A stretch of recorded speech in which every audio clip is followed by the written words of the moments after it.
Hello. മലയാള ചലച്ചിത്ര രംഗത്തെ പ്രശസ്തനായ അഭിനേതാവായിരുന്നു ഭരത് ഗോപി. അദ്ദേഹത്തെക്കുറിച്ചാണ് ഞാനിന്നിവിടെ പറയുന്നത്. വി ഗോപിനാഥൻ നായർ എന്നായിരുന്നു അദ്ദേഹത്തിന്റെ യഥാർത്ഥ പേര്. 1936 നവംബർ 8 തിരുവനന്തപുരം ജില്ലയിൽ ചിറയിൻകീഴിലായിരുന്നു അദ്ദേഹത്തിന്റെ ജനനം. ചിറയിൻകീഴിൽ ആൽത്തറമൂട് കൊച്ചുവീട്ടിൽ വേലായുധം പിള്ളയുടെയും പാർവതിയമ്മയുടെയും 4 മക്കളിൽ ഇളയവനായിരുന്നു ഗോപി. കൊടിയേറ്റം എന്ന ചിത്രത്തിലെ അഭിനയത്തിന് അദ്ദേഹത്തിന് 1978 ഏറ്റവും നല്ല നടനുള്ള ഭരത് അവാർഡ് ലഭിച്ചു. അതിനാൽ തന്നെ കൊടിയേറ്റം ഗോപി എന്നും അദ്ദേഹം അറിയപ്പെട്ടിരുന്നു. 1972 മുതൽ 2008 വരെ അദ്ദേഹം സിനിമയിൽ സജീവമായി നിലനിന്നിരുന്ന കാലമായിരുന്നു. ജയലക്ഷ്മിയാണ് അദ്ദേഹത്തിന്റെ ഭാര്യ. മുരളി ഗോപി, ഡോക്ടർ മീനു ഗോപി എന്നിവർ മക്കളാണ്. മകൻ മുരളി ഗോപി സിനിമയിൽ സജീവമാണ്. ഒരു ചലച്ചിത്ര സംവിധായകനും നിർമ്മാതാവും കൂടിയായിരുന്നു ഗോപി.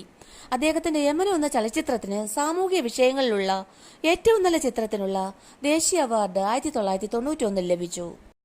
ഗോപി രചിച്ച അഭിനയം അനുഭവം എന്ന പുസ്തകത്തിന് ചലച്ചിത്രത്തെക്കുറിച്ചുള്ള ഏറ്റവും നല്ല പുസ്തകത്തിനുള്ള ദേശീയ പുരസ്കാരം ലഭിച്ചു. 1991 പത്മശ്രീ പുരസ്കാരമടക്കം മറ്റ് പ്രാദേശിക, ദേശീയ, അന്താരാഷ്ട്ര ബഹുമതികളും അദ്ദേഹത്തിന് ലഭിച്ചിട്ടുണ്ട്. 10 വയസ്സ് മുതലാണ് അദ്ദേഹം അഭിനയ ജീവിതം തുടങ്ങിയത്. 1956 1-ാം വർഷ ഡിഗ്രിക്ക് പഠിക്കുമ്പോൾ ധനിപച്ചപുരം സ്കൂളിൽ നടന്ന ലേബർ ക്യാമ്പിനോടനുബന്ധിച്ച് വിദ്യാർത്ഥികൾ അവതരിപ്പിച്ച ഞാനൊരധികപ്പറ്റ് എന്ന നാടകത്തിലെ ദാമു എന്ന കഥാപാത്രത്തെ അദ്ദേഹം അവതരിപ്പിച്ചു. തിരുവനന്തപുരം യൂണിവേഴ്സിറ്റി കോളേജിൽ നിന്ന് BSc പാസ്സായതിനു ശേഷം കേരള ഇലക്ട്രിസിറ്റി ബോർഡിൽ ക്ലർക്കായി ജോലിയിൽ പ്രവേശിച്ച അദ്ദേഹത്തിന്റെ യാത്ര ദിവസവും ട്രെയിനിലായിരുന്നു. അക്കാലത്താണ് G. ശങ്കരപ്പിള്ളയെ പരിചയപ്പെടുന്നത്. യാത്രയിലുടനീളം നാടകത്തെക്കുറിച്ചുള്ള ചർച്ചകളായിരുന്നു. ആ ബന്ധത്തിന്റെ ഫലമായാണ് ചിറയിൻകീഴിൽ പ്രസാദന ലിറ്റിൽ തിയേറ്റർ പിറവിയെടുത്തത്. 1960 ആരംഭിച്ച പ്രസാദന 1973 വരെ പ്രവർത്തനം തുടർന്നു. ഗോപിയായിരുന്നു മിക്ക നാടകങ്ങളിലും മുഖ്യവേഷക്കാരൻ. 1972 വിക്രമൻ നായർ ട്രോഫിക്ക് വേണ്ടി നടത്തിയ നാടക മത്സരത്തിൽ ഇലക്ട്രിസിറ്റി ബോർഡിനെ പ്രതിനിധാനം ചെയ്തു. ശ്രീരംഗം വിക്രമൻ നായരുടെ ശൂന്യം ശൂന്യം ശൂന്യം എന്ന നാടകവുമായി മത്സരവേദിയിലെത്തിയ അദ്ദേഹത്തിന് 2ാമത്തെ മികച്ച നടനുള്ള പുരസ്കാരം ലഭിച്ചു. കാവാലം നാരായണ പണിക്കരുടെ തിരുവരങ്ങ് എന്ന നാടക സമിതിയുമായി ചേർന്നുള്ള പ്രവർത്തനങ്ങളാണ് ഗോപിയെ നാടകരംഗത്തേക്ക് കൂടുതൽ ശ്രദ്ധേയനാക്കിയത്. നാടക അഭിനയത്തിന് പുറമെ രചനാ, സംവിധാനം എന്നീ മേഖലകളിലും അദ്ദേഹം ശ്രദ്ധ പതിപ്പിച്ചിരുന്നു. കുട്ടികളുടെ നാടകം ഉൾപ്പെടെ 5 നാടകങ്ങൾ എഴുതുകയും 3 സംവിധാനം ചെയ്യുകയും ചെയ്തു. അടൂർ ഗോപാലകൃഷ്ണനുമായുള്ള പരിചയമാണ് അദ്ദേഹം ചലച്ചിത്ര രംഗത്തേക്ക് എത്തുന്നത്. അടൂരിന്റെ നിർബന്ധത്തിന് വഴങ്ങിയാണ് സ്വയംവരം എന്ന ചിത്രത്തിൽ ചെറിയൊരു വേഷം ചെയ്തത്.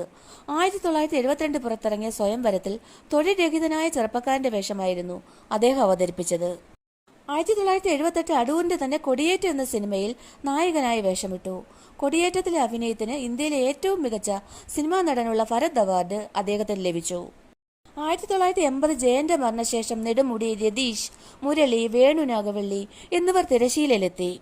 മലയാള സിനിമയിൽ ഒരു വഴിത്തിരിവായിരുന്നു ഇവരെല്ലാം. നായകൻ, നായിക, വില്ലൻ, മസാല പടം ശൈലി മാറ്റി വൈവിധ്യമാർന്ന തീം മുകളിലേക്ക് മലയാള സിനിമയെ നയിച്ചതിൽ ഭരത് ഗോപിക്ക് നിർണായകമായ പങ്കുണ്ട്. 1978, 82, 83, 85 വർഷങ്ങളിൽ മികച്ച നടനുള്ള സംസ്ഥാന അവാർഡുകളും ഗോപിയെ തേടിയെത്തി. 1985 ടോക്കിയോയിൽ നടന്ന ഏഷ്യ പസഫിക് മേളയിൽ നല്ല നടനുള്ള പ്രത്യേക പുരസ്കാരം നേടി. ആഘാത്, സടക് സേ ഉഡാ, ആത്മി എന്നീ ഹിന്ദി ചിത്രങ്ങളിലും അദ്ദേഹം അഭിനയിച്ചു. തന്റെ അഭിനയ ജീവിതത്തിന്റെ ഉന്നതങ്ങളിൽ നിൽക്കുമ്പോഴാണ് 1986 അദ്ദേഹത്തിന് പക്ഷാഘാതം പിടിപെടുന്നത്. എങ്കിലും അത്രയും കാലത്തിനുള്ളിൽ മലയാള സിനിമയെ വലിയ മാറ്റങ്ങളിലേക്ക് നയിക്കാൻ അദ്ദേഹത്തിന് കഴിഞ്ഞു. 80കൾ കലാമൂല്യമുള്ള സിനിമകളുടെ ഒരു സുവർണ കാലഘട്ടമായിരുന്നു. ഇടതുവശം തളർന്ന് കുറെ കാലം സിനിമയിൽ നിന്ന് വിട്ടുനിന്ന ശേഷം പാതയോ എന്ന ചിത്രത്തിലൂടെയാണ് അഭിനയ രംഗത്തേക്ക് അദ്ദേഹം തിരിച്ചുവരവ് നടത്തിയത്. പക്ഷെ പഴയ പ്രതാപത്തിലേക്ക് മടങ്ങിപ്പോകാൻ ഒരിക്കലും അദ്ദേഹത്തിന് കഴിഞ്ഞില്ല. പ്രധാന പുരസ്കാരങ്ങൾ: ഏറ്റവും നല്ല നടൻ കൊടിയേറ്റം 1977, സാമൂഹ്യ പ്രസക്തിയുള്ള ഏറ്റവും നല്ല ചലച്ചിത്രം യമനം 1991, ചലച്ചിത്രത്തെക്കുറിച്ചുള്ള ഏറ്റവും നല്ല പുസ്തകം അഭിനയവും അനുഭവം 1995. കൂടാതെ 1991 അദ്ദേഹത്തിന് പത്മശ്രീ അവാർഡ് ലഭിച്ചു. സംസ്ഥാന പുരസ്കാരങ്ങൾ: ഏറ്റവും നല്ല നടൻ കൊടിയേറ്റം, ഏറ്റവും മികച്ച സഹനടൻ കള്ളൻ പവിത്രൻ, ഏറ്റവും നല്ല നടൻ ഓർമ്മയ്ക്കായി 1982, ഏറ്റവും നല്ല നടൻ എന്റെ മാമാട്ടിക്കുട്ടിയമ്മയ്ക്ക്, ഈണം, ഈറ്റില്ലം, കാറ്റത്തെക്കിളിക്കൂട് 1983, ഏറ്റവും നല്ല നടൻ ചിദംബരം 1985. 4 ഫിലിം ഫെയർ അവാർഡുകളും 4 ക്രിറ്റിക്സ് അവാർഡുകളും അദ്ദേഹത്തിന് ലഭിച്ചു. മലയാളത്തിൽ 70ഓളം ചിത്രങ്ങളിൽ അദ്ദേഹം അഭിനയിച്ചു. ഏറ്റവും നല്ല ചിത്രത്തിന്റെ നിർമ്മാതാവിനുള്ള ശാന്താറ അവാർഡ് 1991 പാതയത്തിന് ലഭിച്ചു. 2008 ജനുവരി 29 ഉച്ചയ്ക്ക് ശേഷം തിരുവനന്തപുരം കിംസ് ആശുപത്രിയിൽ ഹൃദയാഘാതം മൂലമായിരുന്നു അദ്ദേഹത്തിന്റെ അന്ത്യം. 71 വയസ്സായിരുന്നു അദ്ദേഹത്തിന്. മൃതദേഹം പൂർണ്ണ ഔദ്യോഗിക ബഹുമതികളോടെ തിരുവനന്തപുരം തൈക്കാട് ശാന്തി കവാടം വൈദ്യുത ശ്മശാനത്തിൽ സംസ്കരിച്ചു.